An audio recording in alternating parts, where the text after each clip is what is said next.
In this episode of Ideas, I talk with John Lee Dumas about his journey, the Freedom Journal, his podcast, and much more. Here's our conversation.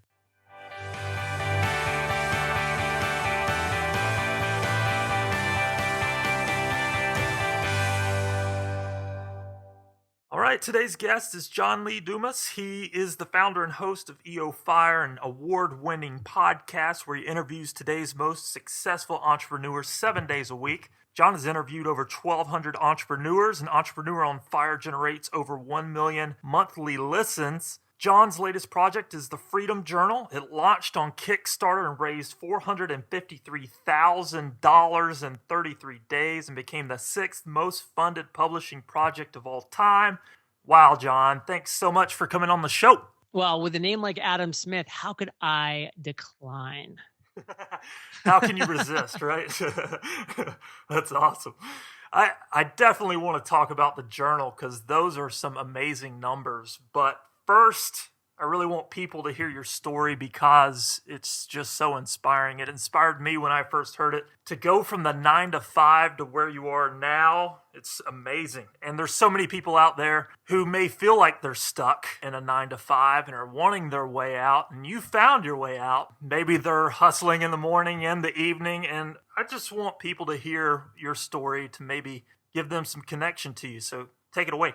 Well, my story starts back in the state of Maine. I'm just a country boy growing up there. And, then I went to college on an Army ROTC scholarship. So post-college, I spent 8 years as an officer in the U.S. Army, did a little 13-month tour of duty in Iraq as an armored platoon leader, which means I was in charge of 4 tanks and 16 men. After that, I decided to try, the traditional path, so to speak. So I went to law school, hated it, quit after 1 semester. Corporate finance, I died a slow death in a cubicle for 18 months. And then I spent 4 years in commercial and residential real estate. And these 6 years, they just weren't me. They weren't successful financially, emotionally. I wasn't happy. And finally, at the age of 32, I did have my aha moment, which was to launch a daily podcast interviewing today's most successful and inspiring entrepreneurs. That was 4 years ago. That was 1,400 episodes ago. Wow. Today, we're now generating over 1 million listens every single month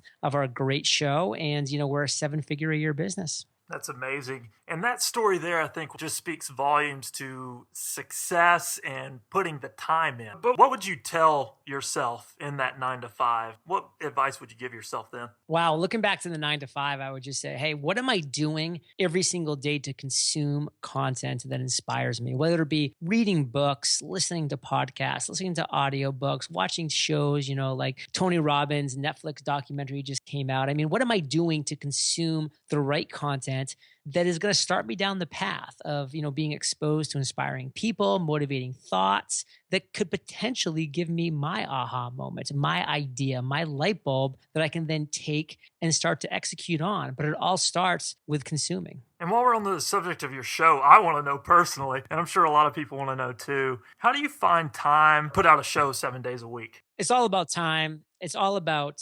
systems. It's all about automation. It's all about building the right team. And none of that's going to come overnight. I mean, this has, been a 4-year process of perfecting. And, by the way, it's never perfect. So continuing to perfect and improve the systems and the automations that we have in place. But I can tell you right now, people are blown away that I'm able to do a 7-day-a-week show. But what would blow them away even more is to know that I do that 3 days a month. The first Monday of every single month, I do 15 interviews for EO Fire. The first Tuesday of every month, I do 15 more interviews for EO Fire. And then the first Wednesday of every month, I do the editing, the uploading, all of that jazz to complete those 30 episodes for that month. So in 3 days, I have produced, edited, and completed the content for a 7-day-a-week show. Whoa. And I have 27 more days of the month to focus on other things. That's amazing. So you edit everything yourself too? Every single episode of EO Fire, all 1,400 have been edited by yours truly.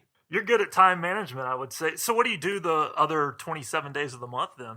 So we have a lot of things that we've, created for my audience, Fire Nation, and we continue to just create more content for them. So, I'm creating an email every single day for my audience that I'm sending out to them. I'm doing Snapchat, Instagram, other social media things on a daily basis to kind of provide that daily inspiration that goes along with the podcast. I've launched multiple communities like Podcasters Paradise, which teaches people how to create, grow, and monetize their own podcast. We have webinar on Fire, how to create a webinar that converts. We have a physical product out there called the Freedom Journal, which is a stunning gold leaf hardcover journal that just guides people in setting and accomplishing their number one goal in 100 days. And we can talk more about that later because that's really a cool story. And we just keep creating more content that our audience wants. We don't just create content without a purpose. It's purposeful creation and intentional creation of content. And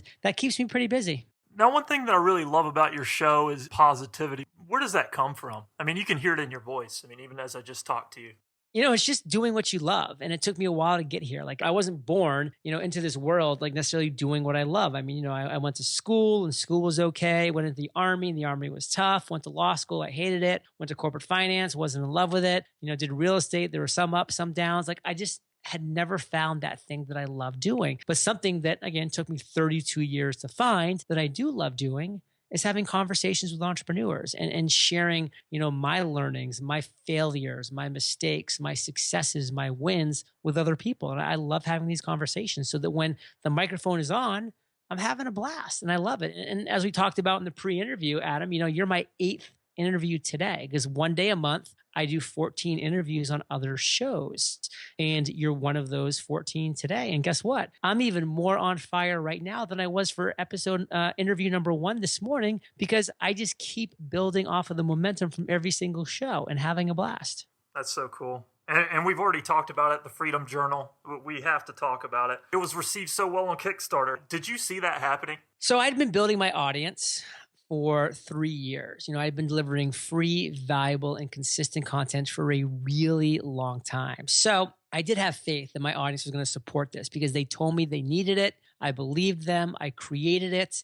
And then I offered it to them. And I will say that it did even exceed my expectations because the Freedom Journal in just 33 days generated $453,000 in revenue. It did over 7,000 backers, a little over 9,000 individual book sales of the Freedom Journal to, again, make it the 6th most funded publishing campaign of all time. So that exceeded my expectations. I was really excited for what the launch was going to look like, and it just really blew it out of the water. And it was a lot of fun. We had a blast on a lot of levels, and I learned a lot. And I'm looking forward to doing it all over again with my next project, which is also a journal. Very cool. And obviously a lot of work went into it. But tell us exactly what's in the pages of the journal. So the Freedom Journal is how to accomplish your number one goal in 100 days. And so I was really focused on making it a guide, an accountability partner that will really essentially hold your hand through the setting of a goal, which needs to be a SMART goal, specific, measurable, attainable, relevant, and time bound. And then it's going to guide you over the next 100 days in the accomplishment of that goal that you've set. Within the pages, you have daily tasks, you have nightly recaps. Every 10 days, you're doing a 10-day sprint. We are going to accomplish a micro goal that's going to build up your momentum, give you small wins along the way. Every 25 days, you're going to be doing what I call a quarterly review, looking back over the previous 25 days, seeing what worked, what didn't, amplify what's working, adjust and pivot on what's not, just having a blast with that in specifics. And so by the time you get to day 100, guess what? You've accomplished that attainable goal in 100 days, which of course, attainable is part of the SMART acronym: specific, measurable, attainable, relevant, and time bounds. So have you heard any feedback from people who have used the journal? Well, one of the best things about the Freedom Journal is that we have an incredible Facebook group. By buying the Freedom Journal, you also get access to our exclusive Freedom Journal Facebook group where people share wins, losses, give support, give guidance. And so every single day I'm in that group. Like I make time every day to be in that community, to comment on people's wins, on their losses, on their struggles, on their questions. And everybody in that group is so supportive. It's such a great community. I'm just really proud to be a part of it. And it's so much easier to do things as a community. So that's such an important part there. So we've heard about you and what you've done, just a glimpse. I mean, you have a lot of things going on, but now switching to more of the idea behind this show, I want to hear your thoughts on a very important question. I try to ask every guest this, but in your opinion, what's something that not many people are maybe talking about, but need to talk about? Probably the things that people should really be focused on that I think a lot of people don't focus on, and you don't really hear it that much out there in the entrepreneurial kind of gossip wheel that might be out there, is doing things that don't scale. All you hear in this world is how do you scale? How do you leverage? How do you, do this that's going to X your business by this amount? And I get it. And that's important. And we do those things at EO Fire for sure. But those opportunities start by doing things that don't scale. Now, like what's something that doesn't scale? Well, how about having a one-on-one conversation with your audience, with somebody that's, in your community? How about having that one-on-one Skype call where you're asking that person, hey, how'd you hear about me? And you hear that feedback. And then if it's consistent feedback, you can amplify the ways that people are hearing about you. And hey, like, what are you struggling with? So they can tell you their pain points or obstacles or challenges. Then you, the person that they know, like, and trust, who just ask them and listen to them, can create the solution in the form of a product, a service, a community. Like I never would have had the idea for Podcasters Paradise if I hadn't had those communications with my audience to know what they were struggling with and what they wanted. And that's turned into a 3,000 member, $4 million revenue community. I never would have had the idea for the Freedom Journal if I hadn't had those conversations. The list goes on because I continue to do things that quote unquote don't scale. The one-on-one conversations, the keeping a finger on the pulse of my audience. That's so key. Wow. And would you say, you said 1,400 entrepreneurs you've interviewed. Outside of that, you've talked to numerous people. Your success today and going back to when you first started, of course, you didn't see that you would be where you are today, but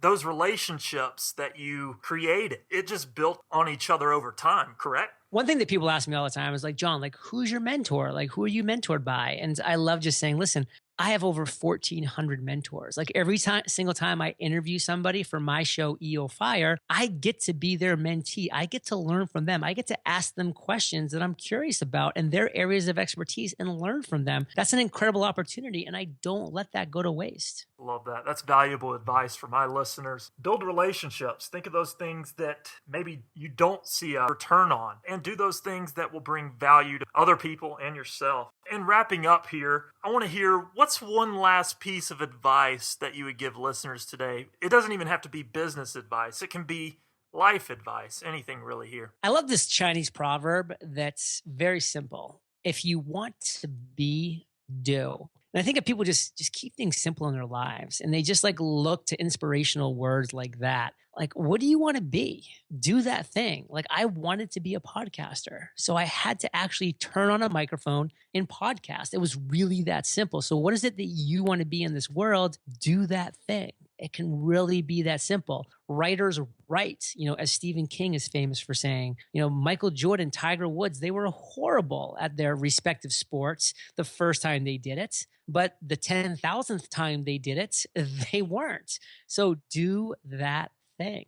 I find it so interesting that people land on things that they want to do. Why was it podcasting for you, if you don't mind me asking? I don't mind anything, Adam, on any levels. I love just being transparent, open, honest. And for me, podcasting was a medium that I fell in love with as a consumer at first.